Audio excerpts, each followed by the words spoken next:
All right, thank you, ladies and gentlemen, for another episode of Digital Soul Presents. I am truly honored to bring this legend on here. Master bassist, legendary composer, vocalist, performer, Mr. Tony Newton is in the house. My brother, how are you doing today? Thank you so very much. It's my pleasure and my honor. Thank you, man. Thank you for taking time out. We truly appreciate it. First things first, man, I want to talk about this new trio that you got popping right now, man. It is hot. Okay. Yeah, it is hot. We can talk about the Tony Newton TNT Extreme, including the players Barry Chenault and also Tracy Stacy T. Singleton. Right. Happen to also be a couple of good friends of mine, and man, they're a master at their crafts. And the first, Yes, exactly. We have great chemistry together. So let me clarify so everyone understands. okay, So there's two groups. There's TNT, that's the power trio with Tracy and Barry, and then there's TNT Extreme, that's the full group with everyone, right? And so along with the trio, right? And so, uh, but I put the power trio together because I had the inspiration of just getting down to the core of things, right? Down to the core. So okay, uh, I've been playing in power trios and smaller. I played in smaller groups and larger groups, but I wanted to play in a core, get the core of all the music really magically happening. And so with Barry and Tracy, our energy and chemistry is tremendous, right? And so we become at one when we play the music, and we reach other dimensions because we don't hold back nothing, right? As far as our spirits go, right? that's it. And so that's what makes the chemistry so magical and fun, and it's an adventure, right? Yeah, yeah. So how did you guys meet and come? And then how long have you guys been together now, performing as a trio? Okay, so we've been together now since January of 24. Okay. And so both Tracy goes out with Fishbone a lot, right? And Barry goes out with Rolls Royce and George and other groups and Olio. And so I catch them when they're on their downtime, right? And so, but luckily there's enough space so that we can do our recordings and get tight. And so we've been rehearsing all of these months, right? Yeah, And so our first gig was on Monday, the March 24th at the Trip Club in Santa yeah, Monica, right? And so uh, uh, so we're ready to kick off now, right? And so we're going to release the Nightkatz song. That's from a 5 song EP, so that's going to be the first one, right? So I want to do something different, and yeah. but it was still a lot of fun, and the groove on it is tremendous, right? And so, and the story.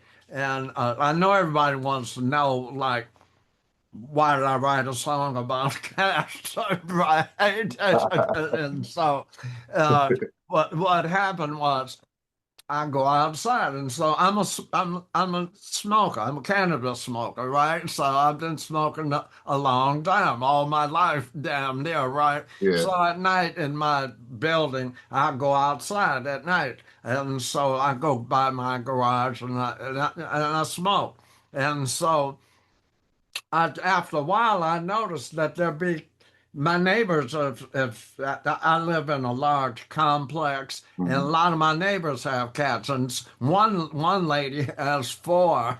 She don't let them out though, but some of them let them out, right? And Mhm. so they come out at night, And right? party, And huh? I noticed that, right? I noticed that they were coming out and they was having fun. I was like, well, damn, I'm going to write a song about this.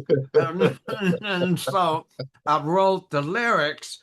It took about a year for it to come together, right? Mhm. I wrote the lyrics before TNT had got together, right? And Yeah. so it was just like on the back burner. And then when we came together, I said, oh, it's time to put that together.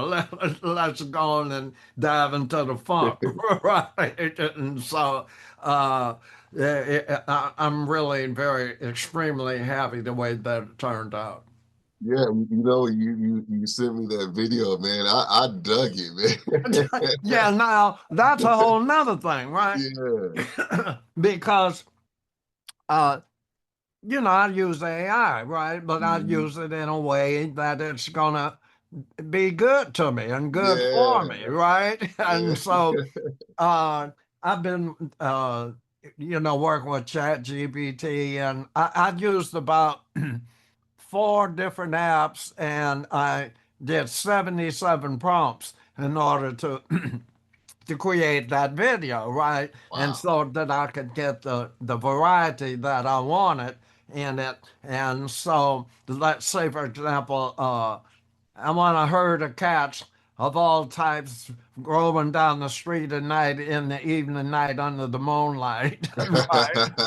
And so then it would create that scene for me, right? Yeah. And so I've been used to doing all my videos for many years, so it was no big thing for me to put a video together. That's And so so, cool. but it was my first experience doing text to video AI, Okay. right? Okay. In this context, right, with Yeah. cats and then I put a few frames in it with us in there, right? And so uh, I was happy. So we've got four versions of the song. We've got there's the radio mix that's about 350, the same as the video. And Okay. then we have the collector's mix, and that was the whole song, 8 minutes to 8 and a quarter, and it features Tracy doing the solo and guitar Yeah. solo, right? Yeah. And then we got the instrumental version, and then we got the bass and drums version, right? Yeah. And uh, so we decided on doing it that way, right? Yeah. Take your pick, right? Right. Yeah. Exactly. Yeah, I heard Uh-huh. that. It's all good. George Clinton can write songs about dogs. It's okay to write about Right. Yeah. cats, man. Exactly. I love all animals, right? And so it was just time for a cat song. I Yeah, guess, yeah. right? And one thing about them, they are nocturnal, man. They'll be up Right. all night Yeah, partying. exactly, exactly. And I'm proud of the lyrics, right? And so Yeah. I took my time writing, and I tried ChatGPT to write some, and sooner or later I'm going to show everybody the difference between what ChatGPT did and what I did, right? Okay. Because it didn't get it right. It didn't. Yeah. It's great for a lot of things, but when it comes to more meaning and depth, it don't get there, right? And so I couldn't use it, any of it, Yeah. right? Any of the stuff and I generated it about 4 times, right? And but it didn't. I had already written the song, so I was just trying it to see what it would come up with, right? And so I was trying to get because I was trying to make the song the best I could, right? Yeah. And Yeah. so I said, well, let me try some AI on the lyrics and see what it comes up with, right? I And heard so. Uh, that. so I think there may have been one line. I can't think of what it is at the moment. Maybe it'll come to me, but there may have been one line that I used out of it, but the rest of it I didn't. It wasn't. Didn't have enough meaning to it, right? Yeah. Yeah, I can dig that. See, So And I think that's true about all AI when it comes down to it, right? When it Mhm. comes down to music, let's say, because art is a different thing. But when it comes down to music, the spirit and the soul of the music means something. And so yeah, the AI can generate it through fucking numbers and Yeah, shit like yeah, that. absolutely. That's okay. Yeah, That's possible, but it's going to touch you deeper because there's a transfer of energy from the very beginning if it has any depth of meaning and if it's timeless and if it affects you not that AI couldn't affect you. I'm just saying that real music with deep meaning is going to affect you longer and deeper because it's realer and more truthful. yeah, Right? absolutely, absolutely.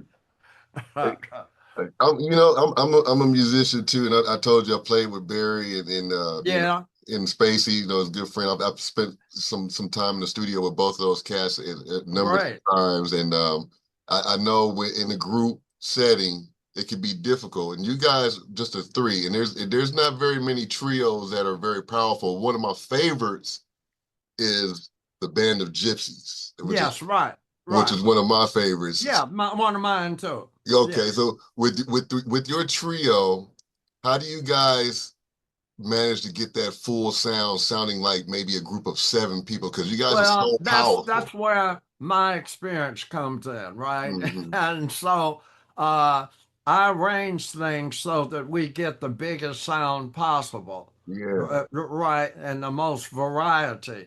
That's a conscious thing that I do with the trio yeah, because you have to do it with the trio, right? yeah, Because it's yeah, only three absolutely. of you. It's only three of you. So you want it to sound as big as it can at certain times. Then there's times you want it to break it down and do everything in the middle. And that's the fun part of the joy of doing a trio that you have the freedom to do all of these various levels and dimensions of energy and freedom that it's exciting, right? So Yeah, I enjoy yeah, arranging the music so that we sound the best that we can, and they each of them have a natural fullness to their playing, oh right? yeah, Their consciousness is, uh, it's full, and so yeah, they see the big picture.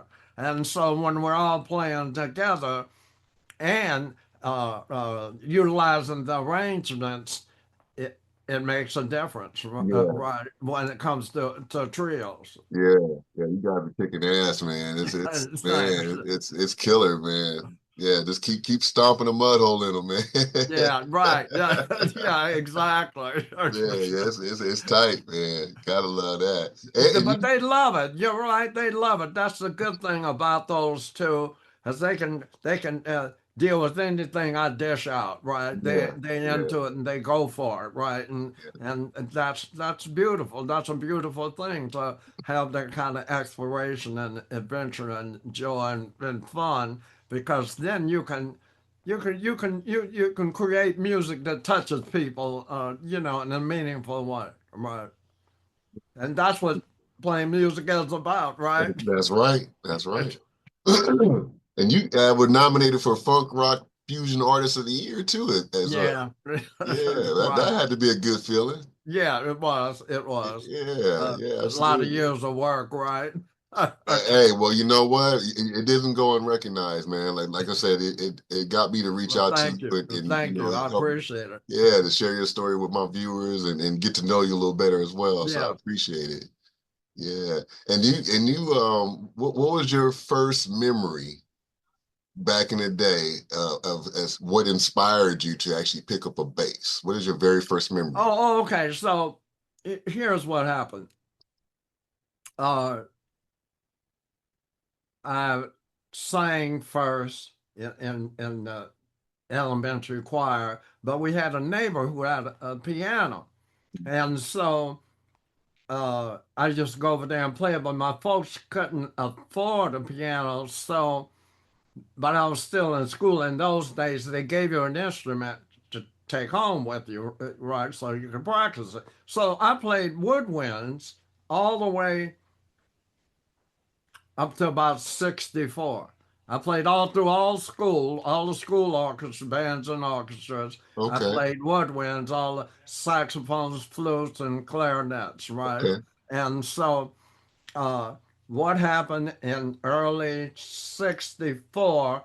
That's when the record explosion it boomed right in the 60s, all kinds of stuff. And the electric bass did too, because before that it was just an upright bass, Mhm. right?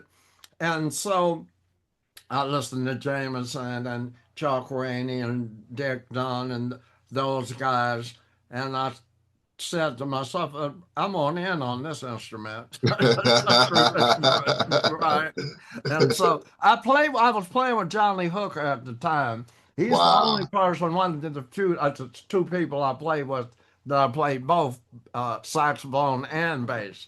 And Okay. I did the switch when I did with them. And so it touched me so deeply. It still does. It's the driving force of any music. It's the bass. It's the driving Oh force yeah. At that of the bottom. music. Yeah, Yeah. exactly. It's Yeah. the pocket. It's the groove. Yeah. It's the thing that's going to get you up. Drums are happening. They're fine too, but it's the bass that's going to get you moving, right? And so Absolutely. uh, that's what kind of drew me to the instrument. Wow. And that was about teenage years or Yeah, I was 14. 14. Yeah, Wow. yeah, Wow. right, Wow. right. You remember the very first bass you got? Yeah, it was Epiphone. It was a Gibson Epiphone. Epiphone. Now, this is in my story. Now, check this shit out. Uh-oh.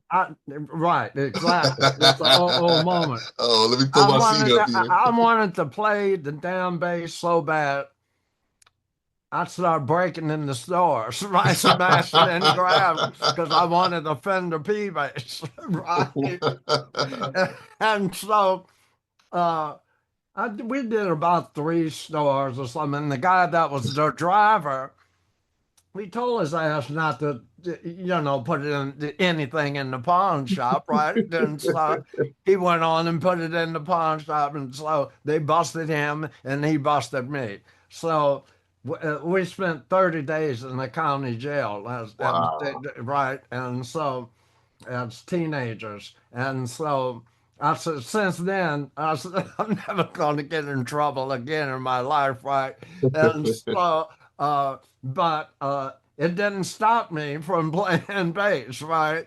And so it was just the beginning. And as you can see, I haven't stopped since, right? It was an amazing time. I mean, the '60s themselves were a phenomenon when it comes to music because there was all kinds of. I was part, not just a part of Motown. I was part of the blues, the jazz, the rock scene, and it was all there, and it was amazing because it was blossoming so fast Yeah. and beautiful, right? And Detroit's like a creative hub as far as I'm concerned. And so that's why so many artists come from Detroit because it's just that place that's so much energy, been built up over the years. It's amazing. It's probably sort of like New York in that sense. There's been, if you're going to be a musician in any one of them, you can't be messing around, right? You got to Yeah. get Yeah. serious about it. Yeah. You got to stand on business for real. Yeah, right. Absolutely. Right. Yeah, and I know it would take us a lifetime because, like I said, you came right at the time, but as you mentioned, when everything was just the recording Yes, process was changing, yes, the yes. the the electronics, the analog, the Yeah, musicians, everything. Yeah, and I then remember playing, two tracks and four tracks and eight yeah, tracks, yeah, 16 and 24, right? I remember that transition through yeah, that whole, because I remember doing some orchestra gigs where we did on two track, right? And so it was, and we'd be in a big ass studio and strings and everything would be there, and the rhythm section would be there, but they'd have us, baffled off, and it was pretty amazing to do that Yeah, in and of itself, right? To play with an orchestra live or yeah, recording, right? That's that in that event in itself is very treasured and valuable to me because they don't do that shit anymore, right? Everything is overdubbed, right? The rhythm section is recorded, then the strings go on top, right? And all that kind of stuff. And so it was quite an experience for me. I can imagine. Yeah, Hmm. imagine. And what? How did you land on the steps of Motown's building? Right, How right. did you end up there, man? You came. Okay, You this came is at the how time that when it was happened. just boom. It Yes, was just going yes, to right, explode. right, right. Because I started playing whenever the Motown was part of what I was listening to, because Jamerson was playing and he Yeah, had just switched over. Now I was in the blues scene. Now every musician in Detroit wanted to be, because they knew Motown was looking for musicians, right? So we all had this idea, and I had, but we needed a connection and all of that. yeah. So my story is I was playing with all the blues guys, Little Walter, Jimmy Reed, T Bone, and I was playing with John Lee Hooker at the time.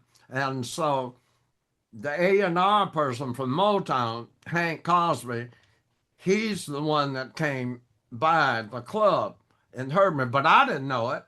Right? He's just somebody just that happened to come by. And so what was going on was Jamerson was playing with Smokey and the Miracles, and they wanted him to be in the studio all the time. So they wanted somebody to replace him with Smokey.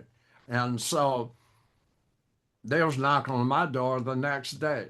Mm, Right, it's like a dream fucking come true. And so and I okay, wasn't even thinking about it, right? okay. And so they said they wanted me to take Jameson's place with Smokey on the road. And so that's what I did. I didn't have to audition or anything like that. Yeah, so So they were talking about you. yeah, you're right. And so they already obviously had done enough their research, right? Yeah, So I just learned the music, and we went on the road, right? And yeah. and that's and uh, then I started migrating to everybody else at Motown, like the Motown Review that went to London to England. Smokey was already there, and I was already there, so I played for everybody, and uh, we did that tour. We cut an album, Motown Review in Paris. That's the album that was the last day of the gig. Then Oh, when we came back, what a lot of people don't know is that there are two basses. These were my first sessions with the Funk Brothers. So okay, when I came back from that European tour, the Holland Dozier was doing the experimenting with two basses and three guitars. okay. So I played on Baby Love, Where I Love Goes, Stop in the Name of Love, Nowhere to Run, and Reach Out. And So those, those songs you mentioned are two basses playing? yes, yes. Gotcha.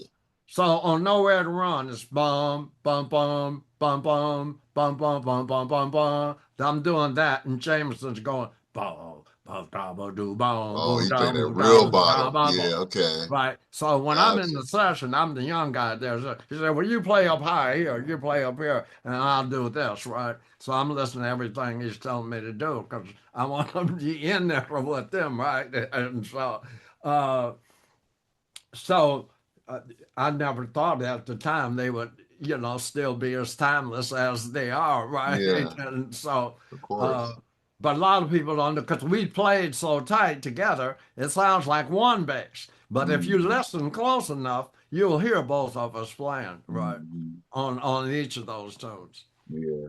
That's the good thing about technology now. We can now separate those stems and we can Yes, to right. do songs and do that Yeah, now. right, right, right, right. Yeah, Exactly. yeah, Right. that's interesting. And I know, man, Jamerson is like Yeah. for a bass player, he's like the top of the list. I mean, He's the king. He's the master, right? yeah, Nobody everybody looks like to him. Yeah, nobody compares to him, right? yeah, Like let me give you some examples. Every artist there, he played different.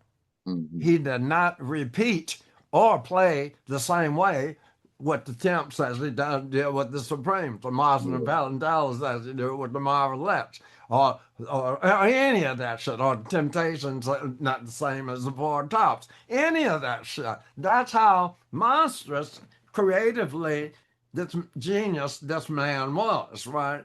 I yeah, mean, so unique in music history. There is nobody that can come close. And the shit is still happening to this day, right? You yeah, listen to any Motown tunes today, and that's going to be one of the first things you're listening to is the bass guitar, right? yeah. That's true. The intro, yeah, Yeah, right, right. that And brings the so song uh, in. that's what I'm saying. That's what kind of got me into it, and was the sound of it and the importance of it, right? Yeah, And so, and he was my biggest mentor and master, of course, right? And yeah, so, I think I'm still the only one because I think I played more like even than the son did, right? yeah, And yeah, so, because the son seemed to me just kind of copy him as opposed to taking it further and doing his thing. Whereas my sound is he liked me number one, and so Ralph Armstrong tells me all the time because he had conversations with him, and Jameson be talking to him about me, and so but I didn't know about it, even though. Jameson lived down the street from me. He would come to my house and hang out and shit like that, right? And so it was pretty amazing time uh, for a bass player because when I started playing, there wasn't a lot of bass players around like there are today, right? And so especially ones that could read music. yeah, And you wasn't going to get that gig in Motown unless you could read, yeah, right? So that's that's all where all of my woodwind and orchestral experience yeah, came in.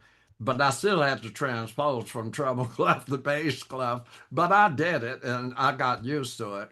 And the strange thing is, out of all of this, is I went back to school in early '80s, and I went back to piano and got my degrees in piano and wow, composition, right? And so I made a full circle. As opposed to going back to the woodwinds, I went all the way back to the piano okay, because I, I wanted to be as great as anybody, any of the other composers yeah, out there. So I studied Beethoven and Bach and Chopin and Liszt, all of the composers, right? yeah, And so I studied their techniques and things like that. And that's what led me to my new discovery of Nova Phonics because I was composing a book, composing at the piano one summer, and I said to myself, I'm tired of hearing 13ths. I know that there's some other sounds that are out there in the universe. And mhm, so uh, my intuition was correct. So I meditated on a couple of weeks, and then the answer came to me. The answer's in the overtone series. So I started deep research on the overtone series. And so okay, it's got the octave, fifth, and fourth. Because every sound, it don't make no difference what it is, right? It's got a set of overtones to it. yeah, And so uh, once you understand the overtones, uh, like I was driving down the street and I got this intuition to go into this used bookstore. And I'd been studying overtones, but they only went up to the 11th harmonic. Like even at UCLA, I went to every library that I possibly could, and but they all went up to the 11th. I found this book. It's from this British professor. His name is Ebenezer Prout, mhm, and it went up to the 16th harmonic. And so, and it was the first thing in the book. And I understand why it's the first thing in the book now, because if a musician understands and knows the overtone series, theory is nothing. Your ears become way, way fine tuned once you've dealt with the overtone series. Then your ears become so sophisticated in so many different ways. It's amazing. That's Yeah, why it was the first thing in the book before they started doing theory. Whereas they don't teach that shit at all over yeah, here. You can't even get it in college. You yeah, have to take yeah. physics to learn something about sound, right? And you only learn a little bit. And Yeah, so, because I've been through it, and so it's ridiculous. There's our education needs to be upgraded a lot when it comes to that, right? And so that's how I was able to uh, be with Jamerson, and I discovered Novaphonics out here after I moved out here from Detroit in '75.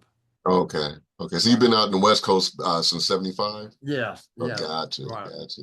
Yeah, right. Because after the riots and everything else, Detroit became dried up. yeah, It didn't have any more because there was clubs and studios yeah, everywhere, damn on every block, right? yeah. And so, but it all dried up, and it was not that much work to be had there.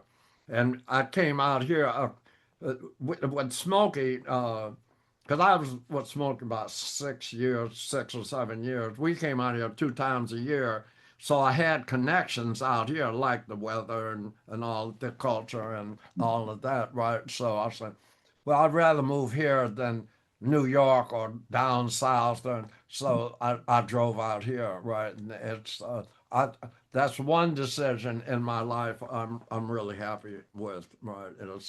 It's moving from Detroit here. Absolutely cool. Absolutely. You mentioned Smokey a little bit earlier. You became his musical director for Music director after a couple of years, right? yeah for many years. Talk a little bit about putting that together. How did you kind of put that together and organize Well, the band? Smokey, yeah, Smokey is very intuitive, so he recognized my gifts uh, because there were people playing in there, but I became like we talking about like at the Apollo. Uh, See, a lot of people think it's only the Apollo Theater. There's Apollo, there's a Brooklyn Fox, there's the Howard in Washington, the Uptown in Philadelphia, the Regal in Chicago, the Fox in Detroit. There's a circuit of these theaters.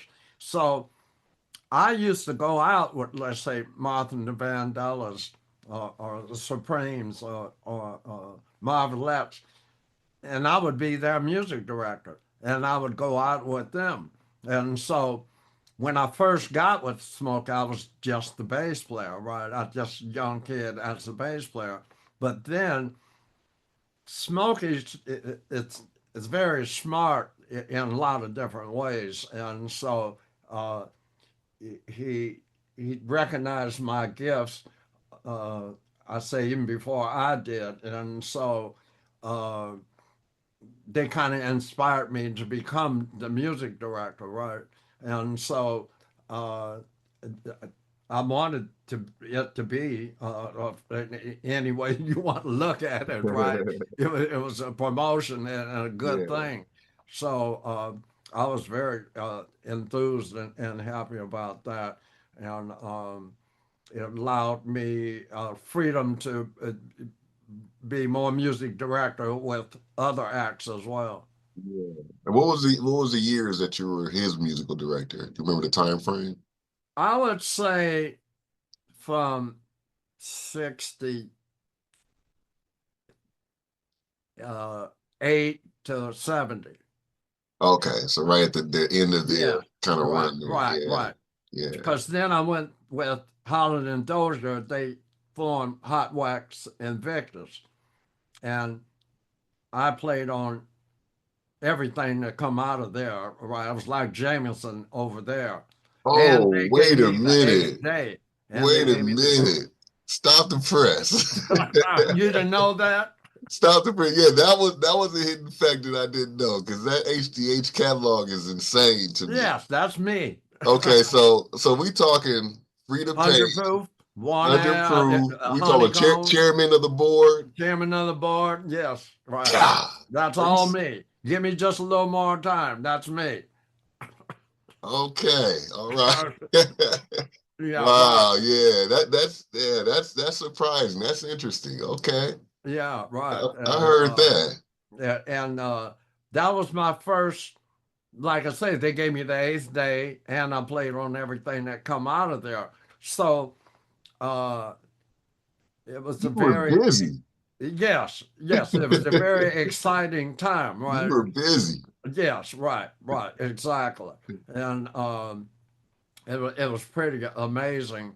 Uh, I came out here and picked up a couple of singers and took them back to Detroit, and they were in the eighth day. So it was eight of us, right? That was my idea to put eight people together. Since it was Yeah. the eighth day. So uh, uh, we did two albums. Uh, I Gotta Get Home and the one the eighth day one with a monster on it, right? Yeah. And Yeah. that's got She's Not Just Another Woman and all that on it, right? And so the other one is the group, uh, more or less live, right? And so um, that was the beginnings of groups Yeah. back in them, right in those days. Because I Mhm. remember Sly used to come to some of Smokey's gigs when we'd be playing in San Francisco when he was a DJ, Mhm. right? And so he come backstage and shit like that. Next thing I know, he got this line family stone, Yeah. right? And stuff, Wow. and recording and all of that. And so that was really something else there, and Yeah. to experience that one, right? That was pretty far out there. I Uh, bet. but I tell you something else. I'll send you a picture if I can find it. I can find it. Okay. Uh, David Ruffin and I were in a band before all this Motown stuff. We were in a band together. And so I got a picture of us together in this band, right? Where I'm playing saxophone, he's the vocalist, and What?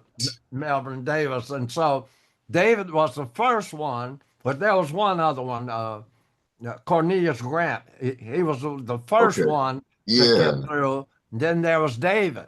David Okay. got what the temps, right? Okay. And then I got in, and so it was pretty amazing, right? Yeah. When you look back at it that way. Yeah, man. It sounds sometimes like a whirlwind of events.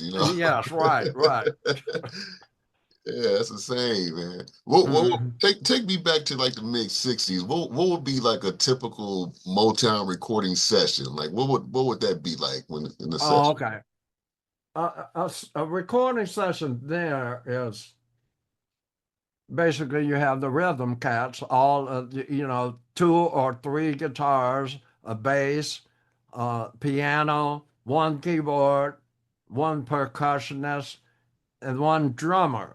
And there's going to be a producer and maybe a songwriter. Yeah, the producer and the songwriter may talk together to we'll run through what's on the page first Mhm. because there'll be an arranger there as well, right? All The right, person that wrote all of this and put it on the paper. right, And so that doesn't mean that you have to stick to what's on the paper, but it does give you a guide and a reference to the direction. And so it's just like I was telling you about Jamerson not playing the same way with either artist. It's it becomes a skill and an art and a science to know what to do to play on a recording. Let me give you an example. You listen to James Brown live, all this stuff is ahead of the beat and faster than it was recorded yeah, because he records it in the pocket, right? right, So a lot of musicians don't understand there's on the beat, there's behind the beat, and Mhm. there's ahead of the beat. And every artist is somewhere in the world, right? Somewhere, and you can put them in there, right? Just Yeah. depends on if your awareness is in tune enough to uh, capture their essence, more or less. You may more than likely in these days the exciting part is that you're creating something new and different, right? It's exploratory, it's creative. They want you to be creative, but you still got limits, right? But you still can be creative and adventuresome. Um, so you have to know how to be able to read the chord charts and follow along and lock in. That's the most important thing, that everybody's playing together. You can't. I mean, if somebody's out of tune, I mean out of sync, or when I say out of tune, I mean they're not attuned to what everybody else is playing. Yeah. Everybody knows it, Yeah. right? It's just like, well, why are you here? And you ain't gonna be there if it all is it's not like this, right? Yeah. And so uh, that's the first thing that has to happen. And there's certain guys that know how to do that, and certain guys that don't know how to do it. And so, but it's very exciting when you all come together. You can create some magic that's recorded, right? It's captured on tape, on something. That moment that magic is happening is captured forever. And that's meaningful, right? Yeah. Yeah. That's nothing to scoff at in and of itself, right? And music has shown itself to be that, right? Yeah. All of this, all those records behind you, they have meaning, or Yeah. else they wouldn't be there, Yeah. right? That's true. Those moments were captured, Yeah. and those essence, and they were treasured and valuable only because of those particular musicians and artists coming together at that moment and Yeah. creating it, right? Yeah. It's a amazing thing. It's magical. It's creative, but it's definitely disciplined. It's no doubt about it, and thoughtful, um, and emotional. Uh, it's spiritual more than most people could really think. Yeah. Right? We don't have to say the word spiritual, but it is, Yeah, right? you truly have to be a musician to really understand. But yeah, Yes, I yes, get I get what you're saying. Yeah, yes, it's one yes, thing to create something out of nothing, yes, and then you sharing a piece of you to the yes, world, but yes, you're doing it for you, but at the same time, you hope the world will accept it or they'll be drawn to it to yes, kind of yes. relate to your experience in that But song. you have to get beyond that. You have to get Yeah, past that, right? You yeah, just have to become at one with it yeah, for it to yeah, have some truth to it, right? You have to take yourself out of it, even though yourself is still in there because you're contributing to the whole thing. And right. that has deep meaning to it. But in order to make it work, you have to supersede that and just think about what's best for the music and the Yeah, artist. I heard Right. that. And that's fun, even into itself, right? I mean, once you've been playing it and you're doing it, I mean, you're talking about things uh, that happen. Well, out here, I was doing 3, 4 sessions a day, right? Mhm. In Detroit, you could record still 3 or 4 songs a day, and once you get into the habit of doing this and the knowingness, it becomes second nature. Yeah, that's Right. just laying down the rhythm tracks. Yes, Yeah, right, yeah, right, right. yeah, yeah. That's a fast pace, man. Knocking them out. Yeah, right, right, exactly. Yeah. You, you, question. You ever have sessions with Norman Whitfield? Yes, yeah, uh-huh. Oh shit! Right. I need a Norman Whitfield story, man. Hit me with one. Norman is quite a guy. He's got quite good ear. He had quite amazing ears. He knew what he wanted as a producer, writer.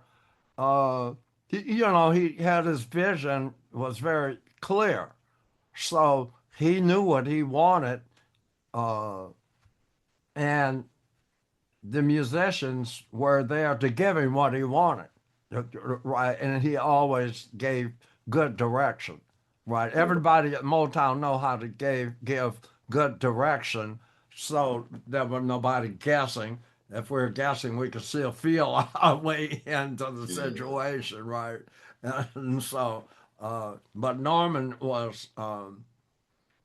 That's how he became big with and after Motown as well with Car Wash and Rolls Royce and yeah, all that, and his own label, right? He was quite.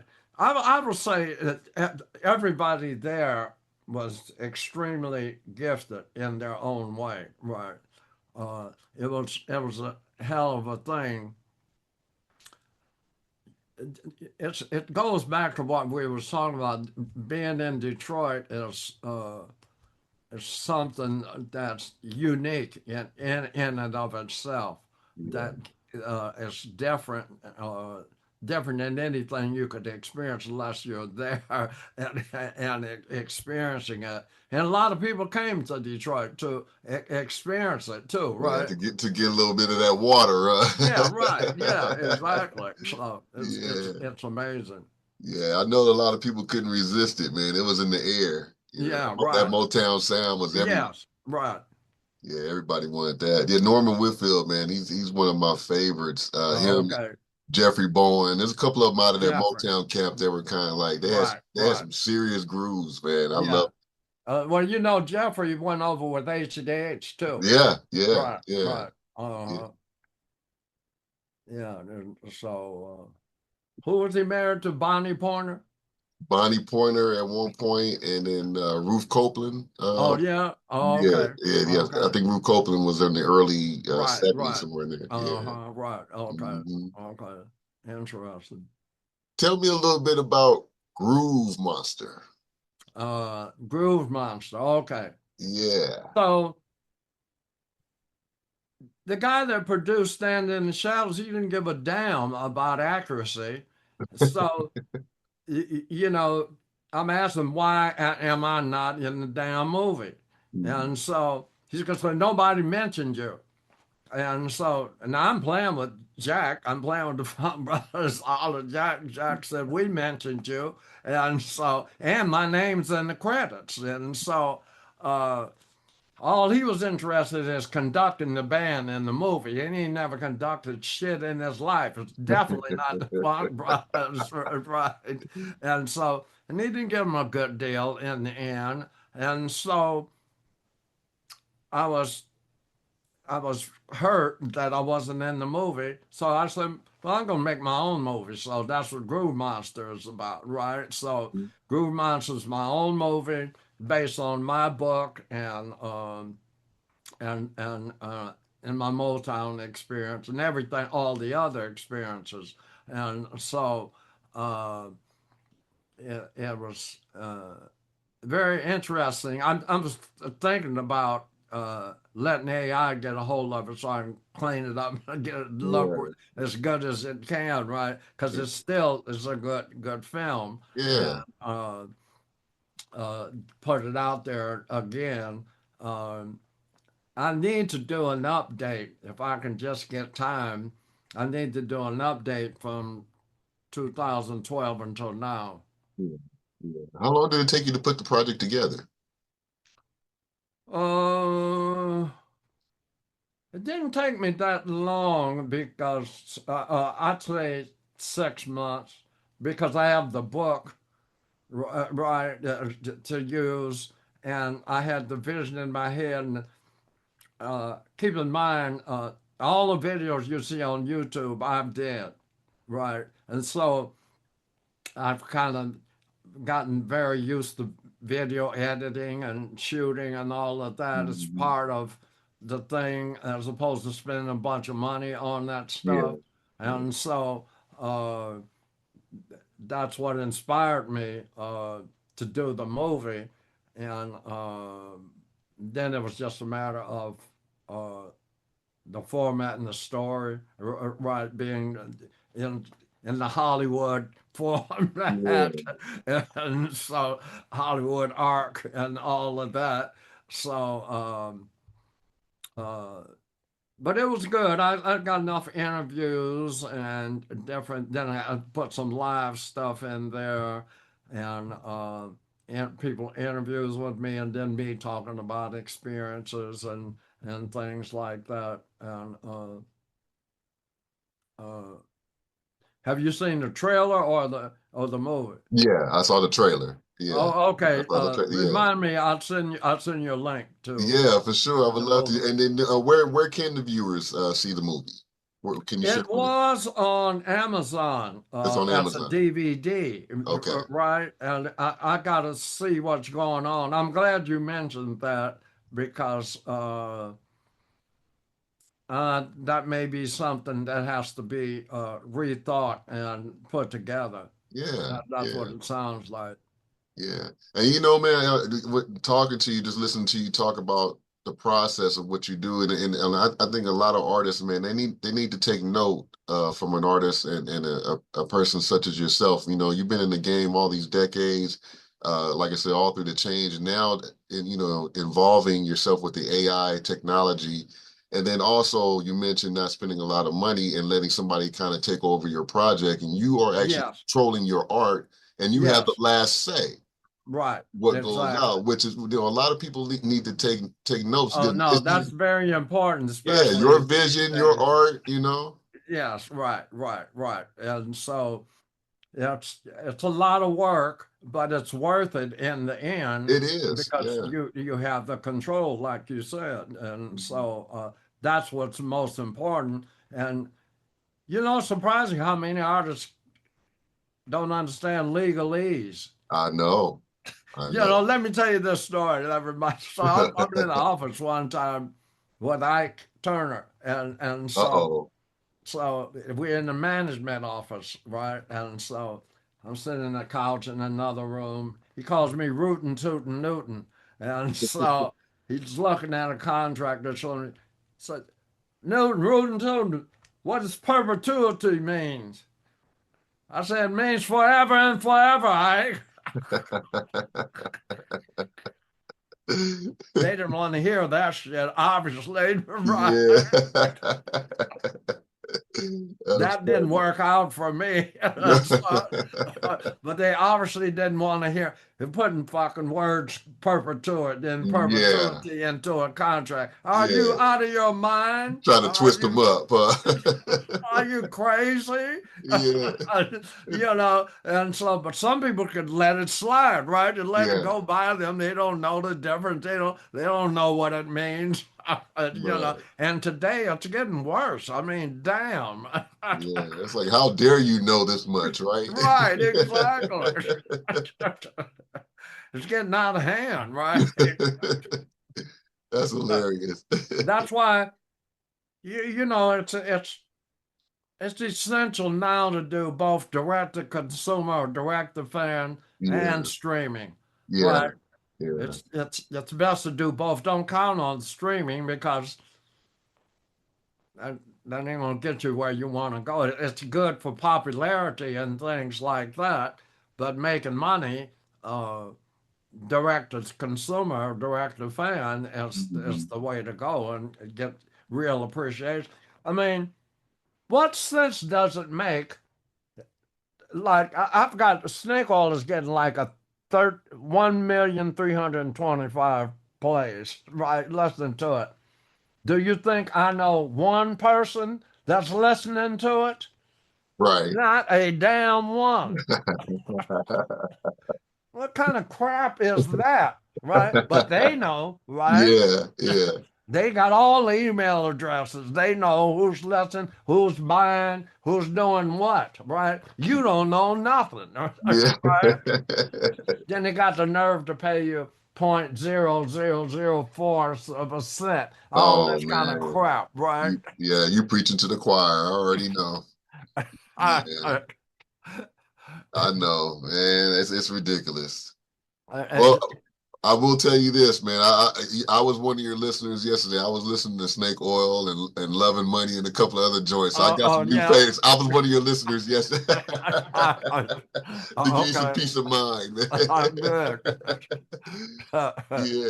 Speaking of which, man, that this album, man, this Thunder Funk Fusion, man. Yeah. Talk a little bit about putting that project together. That's funky, man. That's some nasty stuff on that. Yeah. So you don't know about White Light Collection? I saw that. I saw Oh, the okay. Yeah. bio. Yeah. Yeah. That's the latest one. Yeah. And so Thunder Funk Fusion was the first one. Yeah. It's got Tommy Organ. He was playing with Michael Hmm. Jackson. And I'm using a couple Tom Plum on drums, Kim Hansen on keyboards. It's a group too. Yeah. And right. Yeah, exactly. So, um, I was going for the funk, Man, you know. and did you? Right. Yeah. And so I'm always going for the funk, whether it's hard or soft. I'm still going for the funk. It's Yeah, man. funk based, right? Whatever it is, uh, Yeah. even the orchestral stuff is still funk kind of based, and because there's all kinds of funk. It's not just. I was trying to explain that to one guy. Told me he knows funk, but he didn't really know anything. He didn't know the Yeah. difference between West Coast funk, East Coast funk, down South funk. There's different kinds of funk, and so. There's rock funk, there's it's but that's what I'm creating is the rock funk, and so but I had the fusion aspect in there as well, right? And so which just means more intensity, more energy, and so that's another thing I'm coming up with because there's things that a lot of musicians don't seem to understand about energy and intensity. They understand about loud and soft, but they don't understand about energy and intensity. Right. And that's very extremely important because that's what you're expressing, Right. right? It's this energy and this intensity. I mean, you could sing a ballad and still have a lot of intensity to it and not just be singing it with no intensity because then I don't think it would reach its goal. Won't get the same feeling. Yeah. Yes, Yeah. yes, yeah, exactly. And so that doesn't mean that uh, you have to play all songs fast and loud. We're not saying that. We're talking about just like I don't know if you listen to Red Alert. I mean, you've listened to Snake Oil, of course, right? So these are songs because I hear people playing them. They way off. Even Jeff Beck, I heard. I said, "What are you doing?" I said, "Damn, that ain't even close."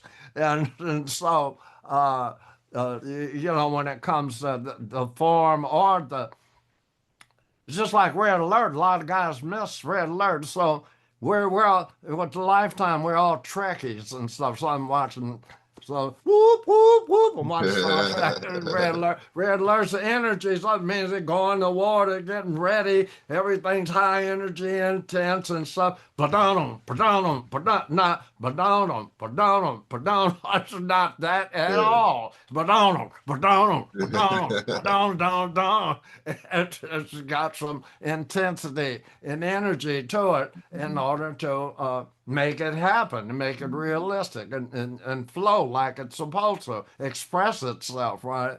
And so uh, I want to come up. I think I found four different ways of expressing intensity, high, medium, and low, and a couple of mediums in there, uh, and ways of explaining them so that uh, uh, I'm going to call it music science, Yeah, right? yeah, Because yeah. that's what it is. All of these things that we're talking about, because they're important, like overtones and ahead of the beat and intensity. These are things that they don't teach in school. Mhm. Right. No matter how where you go That's or right. how high you go, they don't teach this stuff That's in right. school. Right. Yeah, absolutely. So what is your favorite song on the new album that you like to play?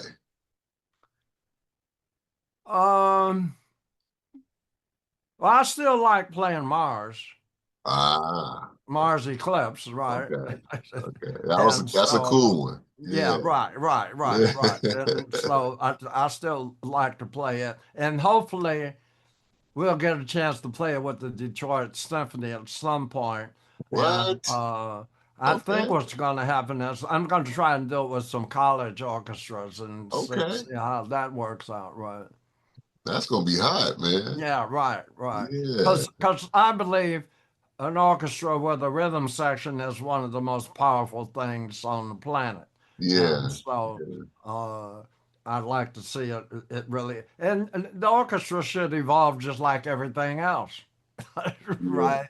Evolution is happening every moment, right? And so Yeah. uh, they can play Beethoven and Bach and all that shit forever, but they need to expand the horizon so that the listeners hear, more possibilities. Yeah. I know you work with so many diverse people. I know you work with Robbie Krieger from the Doors and Yeah, Diana right. Ross, Smokey, all these different Yeah, performers. John Lee Hooker. What yeah. does Tony Newton enjoy listening to when he is not performing or recording? What do you just enjoy? Who do you listen to and like listening to and enjoy? Well, that's I listen to I listen to Beethoven, Chopin, Les Okay. Rachmaninoff, but I also listen to Hendrix and Cream, and Okay. uh, I listen to Motown stuff. Okay. I listen to everything, right? Yeah. Depending on And the so, mood, huh? yeah, yeah. Yeah. I Yeah. like it all. I try not to hold myself back because I hear something in every all music. Yeah. I hear something special there. If it's out there, it's something special. So Yeah. Yeah. I'm gonna tune into that, right? I heard that, man. So, so tell me what's new or coming up for the TNT Extreme.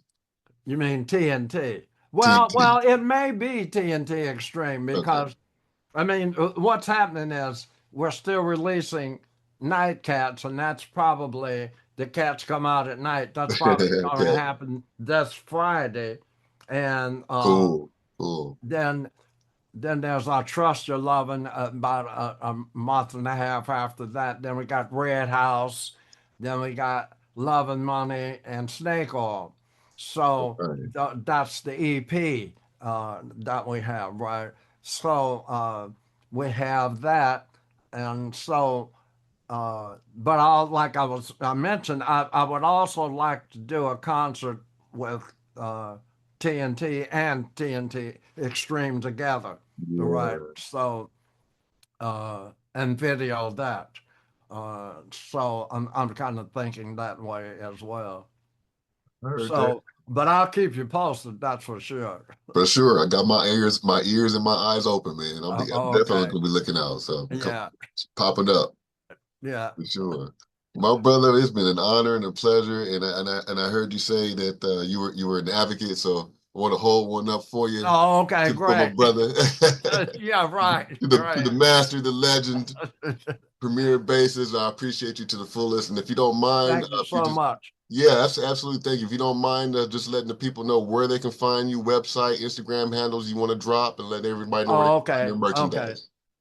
So if they go to TonyNewtonMusic.com, or the email is TonyNewtonMusic@gmail, then it's Tony Newton Music at Instagram, and Tony Newton Music Artist on Facebook, and just type in Tony Newton on YouTube, and there'll be lots of stuff to come out.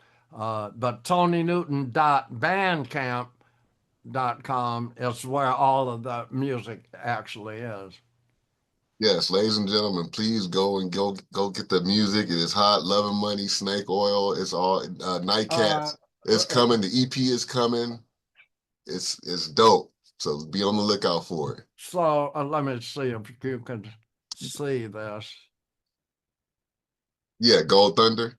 Yeah, can you see it? Yep, Oh, sure okay. can. Right, right. There's the book. So they can get that at Amazon. Okay, for sure, for sure. Yep, Right, Gold Thunder. There it is, ladies and right, gentlemen. right, Look out for that too as well on Amazon. right.